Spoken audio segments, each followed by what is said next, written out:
Good afternoon, everybody. Big Mike back here with you once again. Welcome back to Big Mike Talks, where today I'll go over the rest of the week in pro wrestling. Now, overall, little kind of housekeeping update. I won't be covering SmackDown, Rampage, or Collision, as yesterday I decided to hang out with my family for a little bit, so that will not be covered. And then tonight, Collision's going head-to-head with Fastlane, so I will not be covering that. So in today's video, I'm going to cover Ring of Honor, Impact Wrestling, and MLW Fusion. With 2 out of 3 having some pretty interesting pay-per-views coming up. It's definitely an interesting time to be a pro wrestling fan. I'm glad you're taking this journey with me. And, let's get it started with a little Ring of Honor. And we started off with the Ring of Honor women's title on the line as legit Layla Hirsch takes on Athena. Now, Athena obviously has her minion, Billy Starkz, coming down to the ring with her. And, this match tore the house down.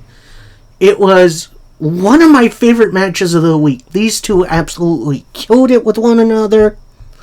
Athena using her finesse and maybe a little cheating. Definitely not as much as she usually does. And I'll get to that in a little bit. And then Layla Hirsch just bringing the suplexes. Like, it's a bit of a clash of styles, but it's still interesting. And then, after a despicable knee strike, which is a great name for a finisher, your winner, still women's champion, Athena. Now, we do kind of see Athena go for a post-match attack on Layla Hirsch, but then Billy Starkz is up on the apron. She's like, no, Athena, you don't have to do this. You don't have to do this, as she's going to slam Layla Hirsch's head into the championship. Then Athena grabs the title. She's like, okay, let's go. And leaves the ring. So, it does seem like we're gearing towards a kind of babyface Athena, which, don't get me wrong, I love Athena, but her current gimmick is just too good to change, I think. She's not boring at all. Her now relationship with Billy Starkz is interesting. Although maybe a little extra something kind of helps. And then, of course, again post-match, you got Maria Kanellis on the ramp looking down on Layla Hirsch. So, it looks like that recruitment is still going down. We'll see what happens. We then get dual interviews by Rocky Romero and Christopher Daniels. 2 men, I believe, had matches in the original iteration of Ring of Honor. So this is their first in this version. They pretty much say, look, they put each over their acolytes. Rocky Romero is the current NWA historic welterweight title in CMLL. Don't ask me about that history. I really don't know it that well. But apparently it's leftovers from when NWA was like all-encompassing.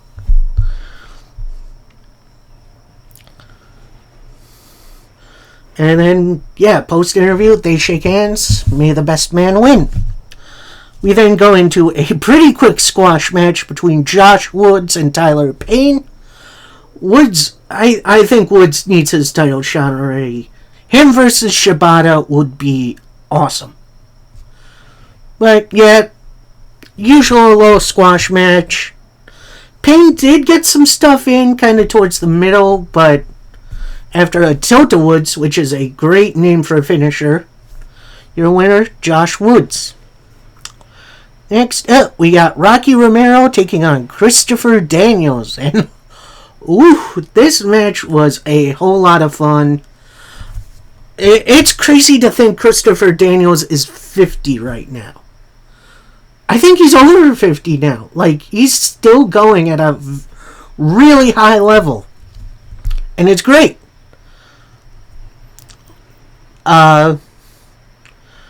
Few times, Daniels goes for the Angel's Wings, but Rocky Romero blocks it. Ends up hitting the rewind kick, which is an enziguri that Daniels ducked, and then he comes back and hits a back kick.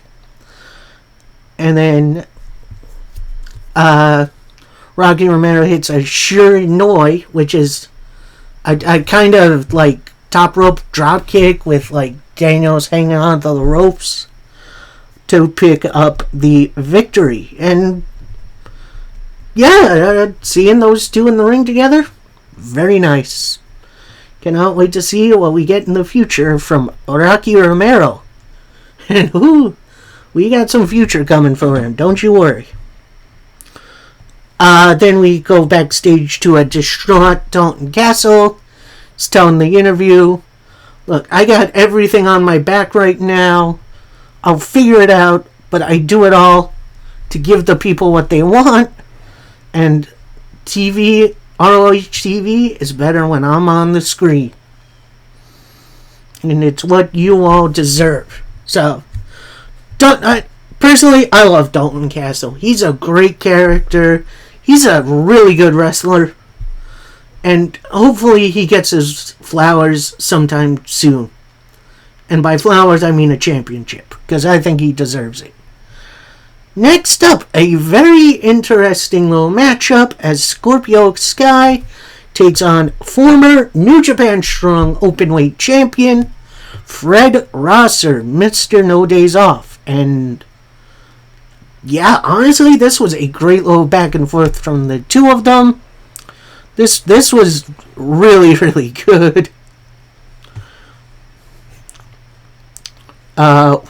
One point, Fred Rosser blocks a TKO, pretty much using his power.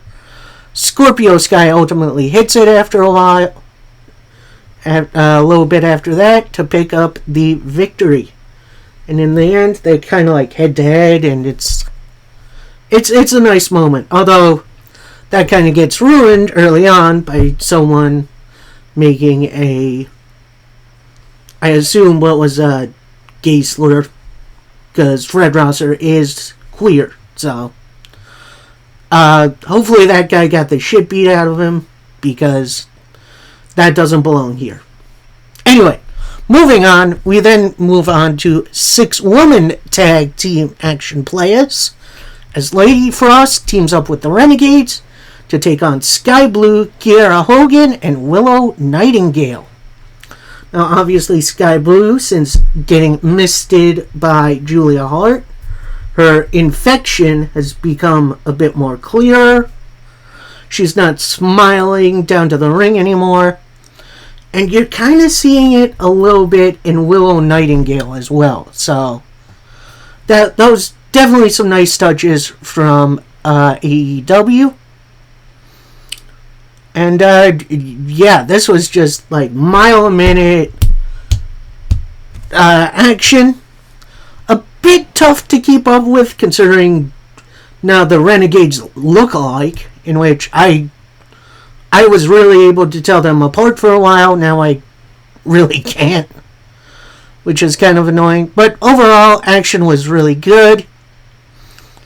Kiera Hogan with the air raid crash brings in Willow, who hits the girl with powerbomb, which is a really fun name, to pick up the win for her team. And yeah, that was definitely a fun little matchup. I wish there was something a bit more behind it, but I am glad for the details of Sky Blue and Willow. And we go right into a backstage promo from the Infantry. That's Charlie Bravo, Sean Dean, and Trish Adora, who all three have matches on the evening. They say, we're going to handle all our business tonight. We're going to get back to winning versus TMDK, which Mikey Nichols and Shane Haste. And if you don't know them, they were TM61 in NXT, which I loved that team. That was a great team. And they finish up saying, we're known for winning. You know who's known for winning wars? Us. Have no fear. The infantry's here.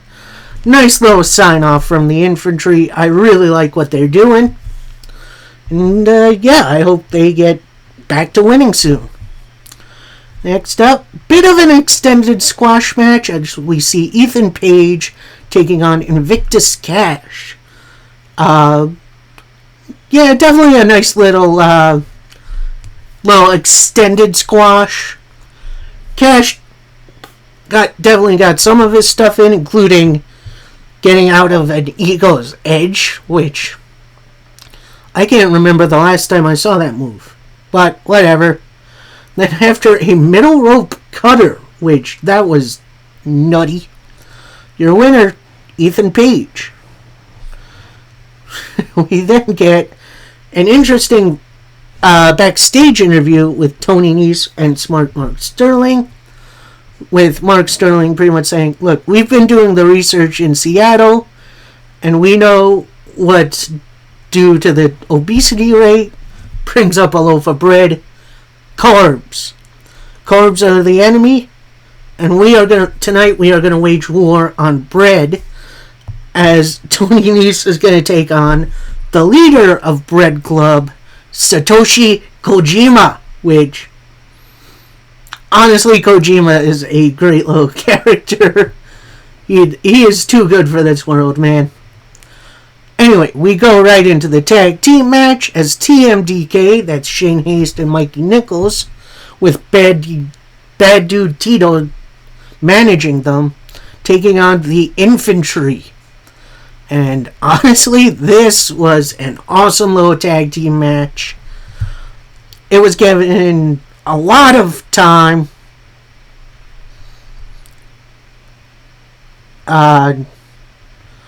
Shane Haste with the Gutbuster into the DDT to pick up the ultimate victory for TMDK. So it does look like the Infantry has got some stuff to work on. We'll see if they can do that. We then get an interview from Ethan Page, which pretty much says, oh, I hope Eddie Kingston's watching me. I hope everyone is watching me. Since I've come to Ring of Honor, I've wanted more competition, and I've been getting it. I feel like I've been getting my ego back. And Eddie, once I get my 100% of my ego back, I'm coming for you. Ethan Page versus Eddie Kingston. Sounds like a good match to me. We then get this fun little outing as Tony Nese takes on Satoshi Kojima. And it before the match starts, Tony Nese and Sterling have that loaf of bread they had backstage. I want to say it was cinnamon raisin. It looked like it. And Nese was about to hand it to Kojima. He drops it and stomps on it. And then Kojima just goes right in with the chops and gets the bread out of the ring. I honestly thought he was going to throw it into the crowd, but I guess not. And yeah, this was a fun match between a really good veteran and a sort of young-ish guy. I know Nese has been wrestling for a while. But yeah, match ends with the big old lariat for the win for Satoshi Kojima.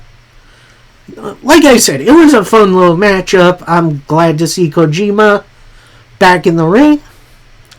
We then go into something that's honestly really nutty, as we got more minion training, as Athena is shown, working out Billy Starks and whatever the interviewer's name is.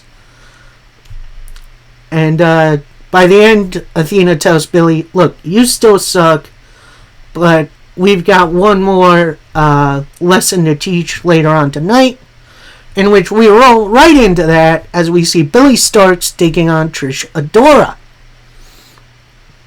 And, Starkz starts out as her normal self, but then she starts throwing some tantrums a little bit, like Athena would when she just turned heel, which, interesting switch of dynamic, maybe? That could be interesting. Then Starkz pretty much dominates for a while. Adora comes back, but then after a Star 10, which is a big old kick, into a crossface, your winner via submission, Billie Starkz, which, nice little matchup from the two. Maybe not something super to write home about, but I enjoyed myself. We then get a kind of out-of-nowhere matchup as Big Shotty Lee Johnson takes on Darius Martin.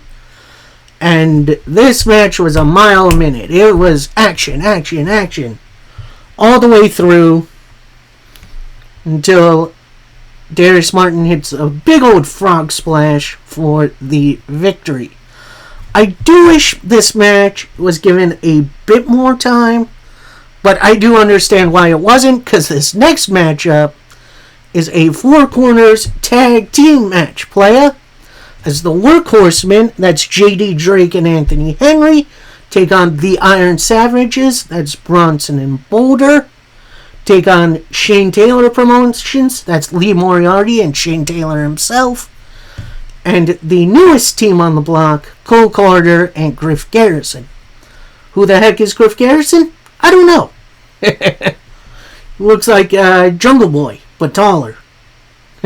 No, I kid, Griff. I love you, man.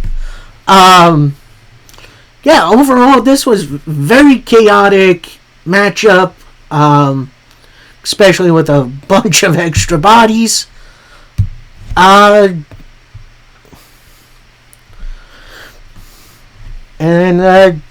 Taylor with just a big old right hand to, I believe it was Cole Carter to pick up the win for his group. So, nice little chaotic match before the main event, which was honestly a lot of fun. And then we got our Ring of Honor main event of the evening, as Gringo Loco teams up with the Spanish Announce Project, that's Angelico and Serpentico. Don't know what happened to Luther. Like, where's Luther? As they take on Commander, who is the current AAA Cruiserweight Champion and Tag Team Champion, so he's holding double gold. And he teams up with Gravity, aka Bandito's brother, which, that's awesome, as they team up with Metalik, who knows his way around lucha tag teams. If you remember his run in WWE, he teamed up with Kalisto and Lince Dorado to form a very, very lucha team. I'll say that. Speaking of good lucha things, this was pretty much good lucha things at its maximum. It was flying all around. At one point, Commander hits a destroyer from the middle rope, which that was sick, into the rope walk shooting star press to pick up the win for his team. Personally, I love Lucha Libre. It is just so intense and quickly paced, but it works. Like, Lucha Libre is some of the best wrestling out there, I believe, in my opinion. So, that'll do it for Ring of Honor. We now move over to Impact Wrestling. And they're building up for their big show, Bound for Glory, which I'm super hyped for. And we get our first match of the evening as Tasha Steelz takes on Killer Kelly, one half of the Tag Team Knockouts Tag Team Championship champions. And this was honestly a really, really good matchup. And while Steels was caught in a sleeper, Deonna Purrazzo comes out and takes out Masha Slamovich.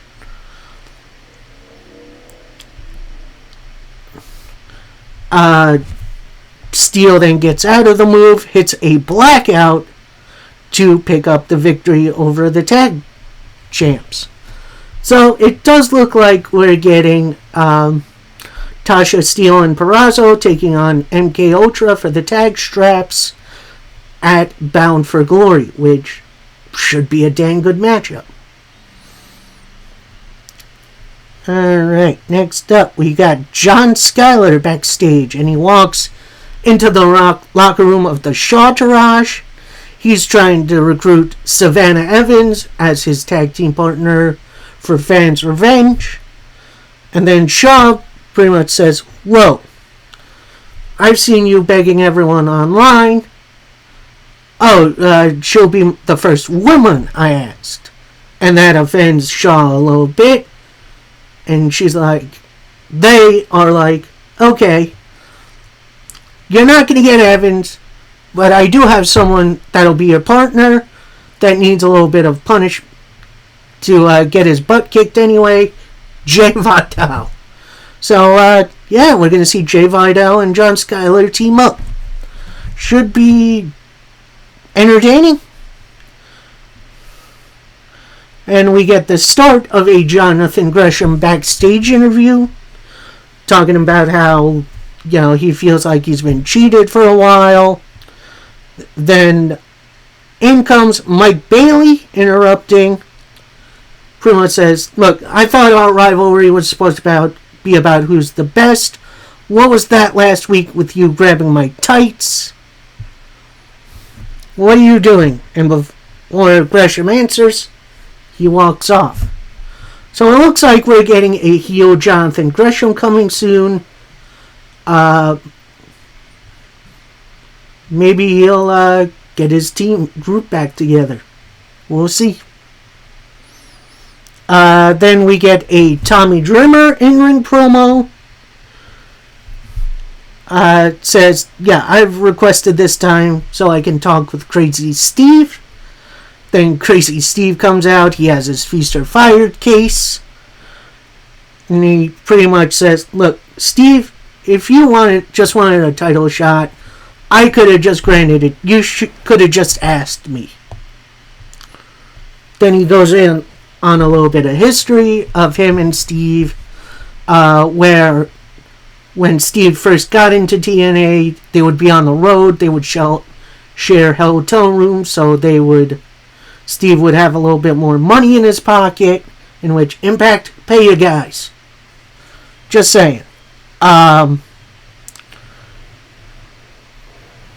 Calls Crazy Steve a modern day Daredevil. Talks about how his dad went blind, and, crazy enough, Crazy Steve is blind, which is insane to me. Then he told his story about how he taught Crazy Steve how to drive, which, that's interesting. Then he apologizes, saying, "I didn't know all about your history and about your mother, but I'm hoping you could use your platform for good. And everyone here loves you. You deserve your flowers. And this business is about creating moments. And we can do this match anytime, anywhere." So then Crazy Steve and Tommy Dreamer going for an embrace. It does look like, Crazy Steve is coming back to us. Then we see Tommy Dreamer wince in pain. And everyone's there is like, "What? What's going on? What's going on?" It shows Crazy Steve stabs Tommy Dreamer in the back, literally with a fork. And, so it looks like we're gonna have this match sometime soon. That's gonna be interesting. And this next match was odd. It is a 10-man tag team match where the winners move on to a gauntlet match next week to determine the order of the Call Your Shot gauntlet match at Bound for Glory, where the winner gets a, I don't want to say it was a case, I think it was a trophy where you can cash in on any title anytime you want. Participants, Team 1, you have Dirty Dango, Champagne Singh, Jake Something, Eric Young, and Jordan Grace, taking on Jody Threat, Bully Ray, Kylan King, Brian Myers, and Mahabali Shera. Yeah, this was definitely a match I could not keep up with. Like, everyone in, everyone out. Some would do like a one move and then tag out immediately. At one point, you did have Shera and Singh get in the ring. It looked like they were going to come to blows, but then they hug it out. And then Jake Something comes in, just cleans house, including of his own partners, to hit an Into the Void on Brian Myers to pick up the win for his team. So now that side goes into the multi-man match next week with a little momentum. So we'll see how this goes. We then get a backstage interview from Josh Alexander, the Walking Weapon. And he says on taking this match tonight with Big Con, says, yeah, this might not have been the best idea I've had. But thing is, I still have a champion's mentality. That means I take any challenge, no matter what. And I'm going to go out there, iron sharpens iron. And I'm going to be ready for Bound for Glory. This brings in Alex Shelley. Pretty much says, look, I have respect for you, big man.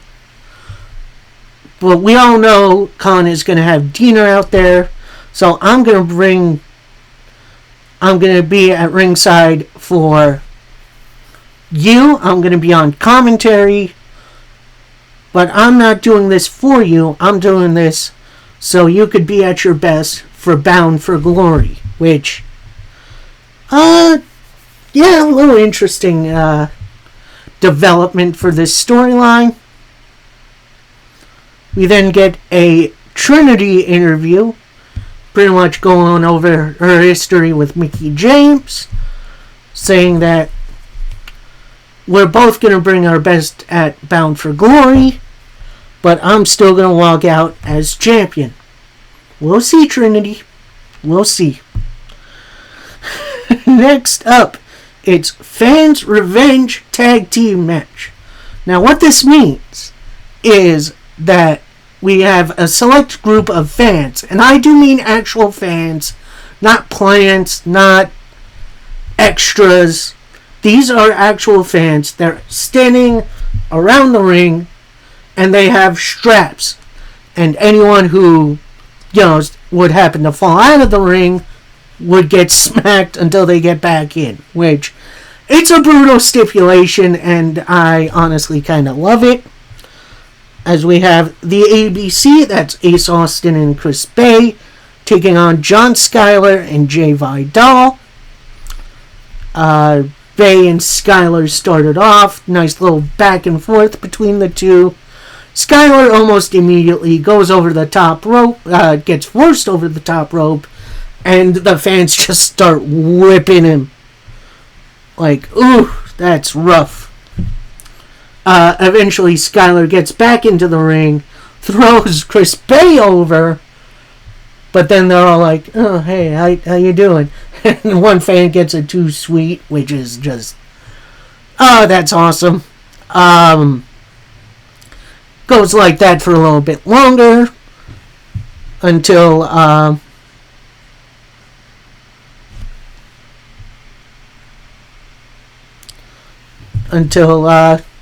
ABC hit the 1-2 sweet, aka the Art of Finesse and the Fold, to pick up the victory.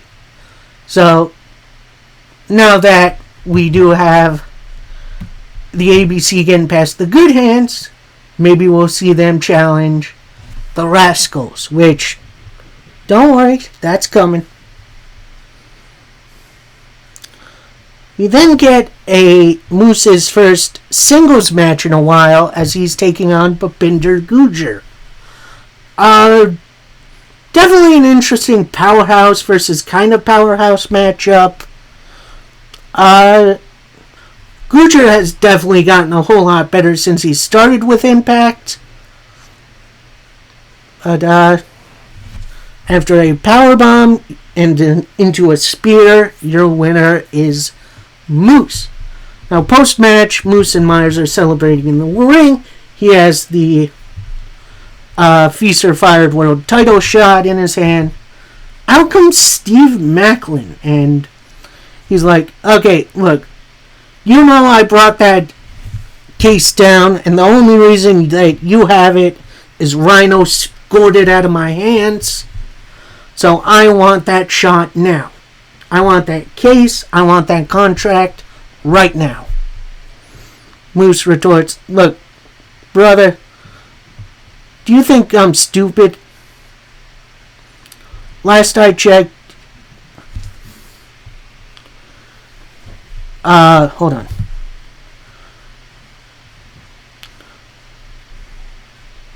Last I checked, there's two of us and there's only one of you. Maclin retorts, hey, no, this isn't a trap. Bully Ray has overall gone soft. This is between you and me. I'm not scared of PCO. I got the job done against him, and I'm not scared of you two. Now either give me the case, or I'm going to take it from you. And then out comes PCO, which, good to see him on his last couple of days. He goes to the ring, takes out Brian Myers, starts going after Maclin and Moose, who are fighting over the case. PCO kicks it out of their hands. And PCO runs them off. Maclin is up on the stage and ultimately gets scored by Rhino from out of nowhere, which, this is going to be interesting. Interesting little four-way feud. I wonder if it's going to be for the case, which could be interesting. Then we get the Rascals backstage. They have their spray cans. They spray painting the titles like Trey did to the X Division title. Santino runs up. He's like, whoa. Why are you defacing those titles? That's out of line, fellas. Then the ABC walk in. Bay is carrying his case. Hey, Rascals, what are you guys bound for? Because we're bound for glory as we're officially cashing in the tag team title shot for the show. So they start having a little stare down. In comes Sami Callihan and Rich Swann. Callihan pretty much brings up some good points that the Rascals cheated the entire tournament to get those titles, and we deserve our shots. So Santino reveals, alright, the title match is set for Bound for Glory. That's not moving. But who you're going to face at Bound for Glory may change, as next week it's going to be the Rascals versus Swann and Callihan for the titles, in which, yeah, this is going to be interesting.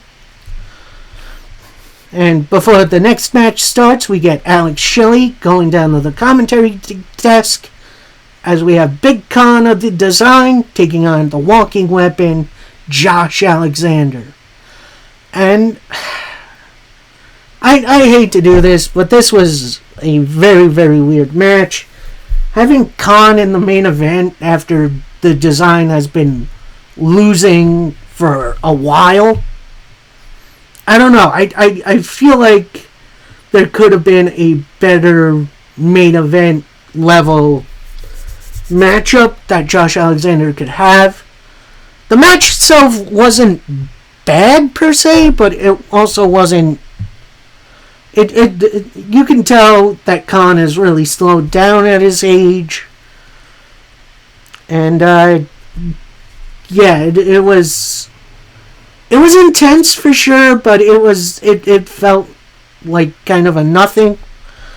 At one point, Khan takes out the referee. Deaner has a chair. He misses the chair shot. Alex Shelley then gets up. He takes the chair from Deaner. Josh Alexander hits a spear, aiming for Deaner, but then hits Shelley.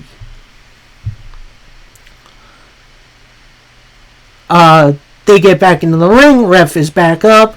Josh Alexander with an ankle lock. Khan powers out. Blocks a C4 spike. Josh Alexander softening Khan up with some knee strikes.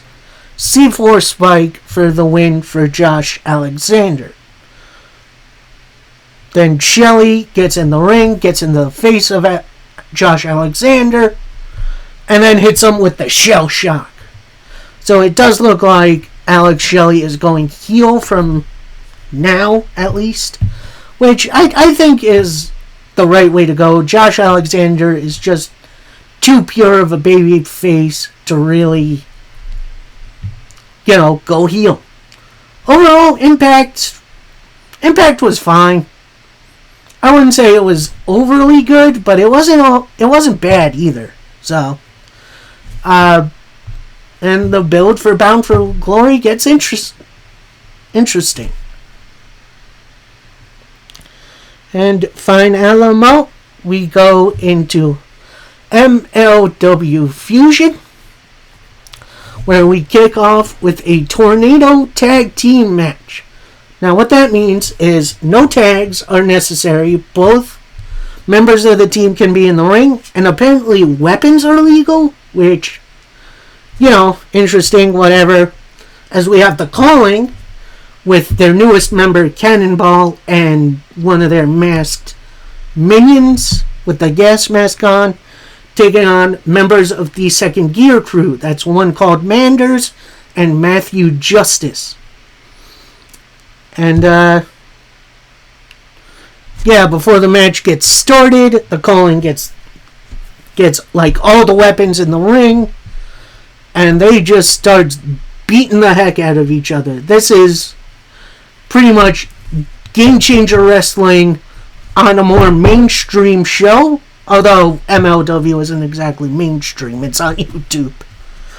But, overall, definitely a big, brutal matchup that ends with Manders hitting a big old clothesline, Matthew Justice with a big splash from the top rope to pick up the victory. So, we're going to see what the Doomsday Chamber is going to look like at Slaughterhouse. Then we get Love Doug singing a little medley backstage. Says it's for Becca. Hope that she hears me. From around the corner, Jacob Fatu hears. And he comes up, pats Love Doug on the back, saying, Love Doug, you've got the voice of an angel, my friend. Which, that's nice of him. I like wrestlers getting along. Do I think they're going to team together? Probably not. But, some interlocking storylines are always good. We then get TJ Crawford and Tony Deppen. Kind of a... It looks like it's in the middle of a parking lot promo. With Deppen pretty much revealing, I didn't come here to win titles. I didn't come here to make friends. I came to MLW to make money. And then I saw a little bit of my younger self in this man, TJ Crawford. And then when we took out Kevin Blackwood, that was the best. Then it's revealed that Blackwood is going to be out for some time. Feels good to put someone on the shelf. And we're going to take over MLW at all costs. So, looks like we got a new mentor-mentee relationship going, which I think someone like TJ Crawford could definitely use. Then we get an MSL interview backstage calling the expose from MLW a hit piece, full of lies and slander, and I've got my lawyers on it, and I deserve a cut from finding the talent I get from the local bars. And yeah, the lawsuit is coming. And I tell people one thing about World Titan Federation. If I give you a contract, you better sign it, because I'm going to make you into a superstar, baby. And then we get an interesting little look back at the revived MLW's first show, One Shot in Orlando, Florida. That was like 2015-ish, I think. As Swerve Strickland took on King Ricochet in what was a very interesting little matchup. Yeah, Ricochet won with the submission, which never thought I'd see Ricochet do that. So yeah, we'll see if we get any more highlights like that going forward. Next up, we got an Alex Kane interview saying, my opponent tonight, which is a surprise opponent,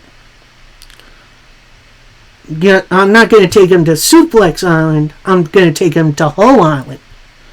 Oh, what's the difference? Main event level talent get taken to Suplex Island.